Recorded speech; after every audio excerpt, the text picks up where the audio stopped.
सुबह की हल्की धूप खेतों पर फैल रही थी। किसान रमेश अपनी छोटी बेटी चिंकी का हाथ पकड़े खेत की ओर चल रहा था।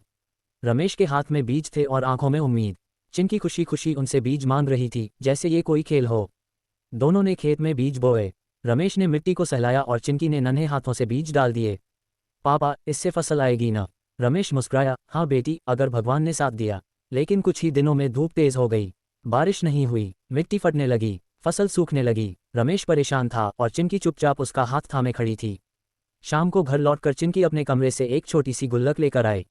उसने गुल्लक रमेश के हाथ में रखते हुए कहा, पापा, इससे पानी ले आओ, मेरी फसल बचा लो। रमेश की आंखें भर आईं। उसने उसी पैसे से पाइप और पानी की व्यवस्था की। कुछ दिनों बाद खेत में फिर से हरियाली लौट आए। समय बीतता गया, बीज पौधे बने, पौधे फसल में बदले, सुनहरी फसल लहराने लगी। रमेश और चिंकी खुशी से झूम उठे। कटाई के दिन दोनों ने मिलकर फसल काटी। शाम को खेत की मेड़ पर बैठकर दोनों रोटी और सब्जी खाने लगे। रमेश ने सुकून की सांस ली। तभी चिंकी अचानक उदास हो गई और रोने लगी। रमेश घबरा गया। अब क्या हुआ बेटी? चिंकी ने कैमरे की तरफ देखा और बोली, इतनी प्यारी किसान की कहानी देखकर भी किसी ने लाइक और सब्सक्राइब नहीं किया।